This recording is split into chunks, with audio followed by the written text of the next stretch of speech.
दोस्तों आज के टॉपिक में हम बात करेंगे जॉइंट रिप्लेसमेंट से रिलेटेड फ़ायदे और नुकसान के बारे में। बहुत सारे पेशेंट कंफ्यूज रहते हैं कि उन्हें ये सर्जरी करानी चाहिए कि नहीं करानी चाहिए, क्योंकि उनको लगता है कि बहुत ज़्यादा रिस्क हैं जॉइंट रिप्लेसमेंट सर्जरी के।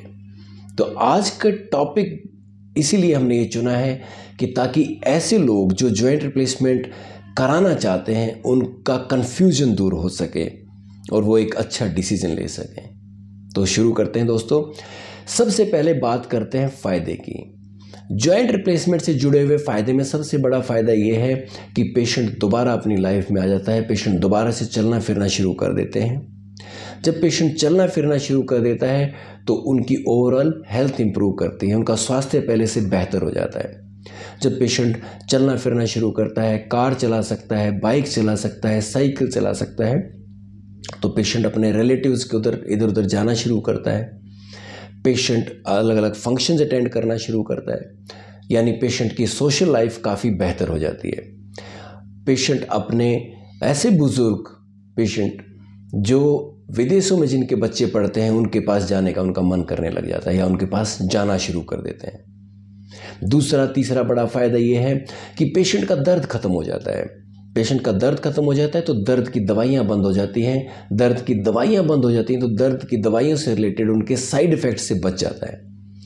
दर्द की दवाइयों पे होने वाले पैसे से बच जाता है और यही पैसा वो अपने स्वास्थ्य के लिए या अपने बेटर कुछ चीज़ों पे यूज़ कर सकता है, खाने पीने की चीज़ों पे यूज़ कर सकता है, पहनने की चीज़ों पे यूज़ कर सकता है।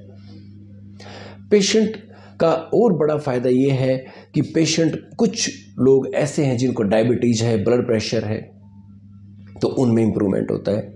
या कुछ लोग जो हाई रिस्क में आते हैं डायबिटीज़ और ब्लड प्रेशर के, तो वो भी डायबिटीज़ और ब्लड प्रेशर जैसी बीमारियों से बच जाते हैं। यानी ओवरऑल अगर हम देखें तो पेशेंट की उम्र बढ़ जाती है, पेशेंट लंबी आयु जीता है। ये सारे फ़ायदे हैं जॉइंट रिप्लेसमेंट सर्जरी से रिलेटेड।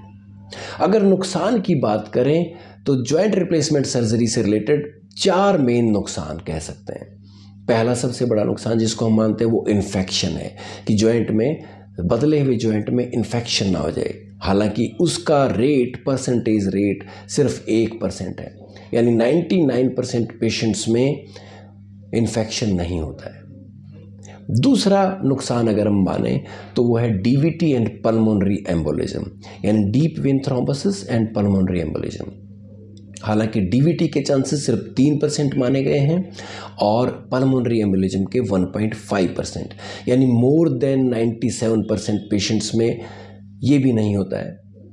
तीसरा बड़ा नुकसान अगर माने तो वो है इम्प्लांट लूजनिंग या इम्प्लांट फेलियर, यानी जो जॉइंट हमने डाला है वो लूज ना हो जाए कल को।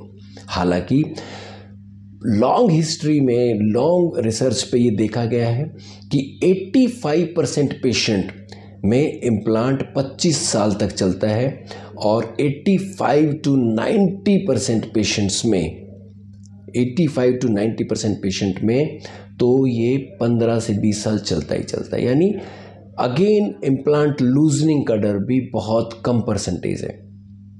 चौथा बड़ा नुकसान है न्यूरोवास्कुलर इंजरी, यानी कोई भी सर्जरी होती है तो वहाँ की नसें कट सकती हैं। हालांकि परसेंटेज वाइज देखा जाए 0.05 to 0.2% है, जो कि बहुत कम है। और नर्व की इंजरी की अगर बात करें तो नर्व इंजरी एक सेफनस नर्व होती है जिसकी ब्रांच है इंफ्रापटेलर ब्रांच ऑफ सेफनस नर्व। उसकी इंजरी 14% रहती है, जो 14% लोगों में कट जाती है, लेकिन वो रीग्रो कर जाती है, तो वो भी इतना ज़्यादा सिग्निफिकेंट नहीं है। अगर हम देखें तो ओवरऑल नुकसान बहुत कम है, रिस्क बहुत कम है कंपेयर टू सक्सेस रेट के जॉइंट रिप्लेसमेंट सर्जरी के। तो हमें बिना किसी झिझक के अपना जॉइंट रिप्लेसमेंट करवाना चाहिए और बहुत मामूली रिस्क हैं, इन रिस्क से हमें घबराना नहीं चाहिए, ताकि हम जॉइंट रिप्लेसमेंट सर्जरी करवा के एक अच्छा जीवन व्यतीत कर सकें।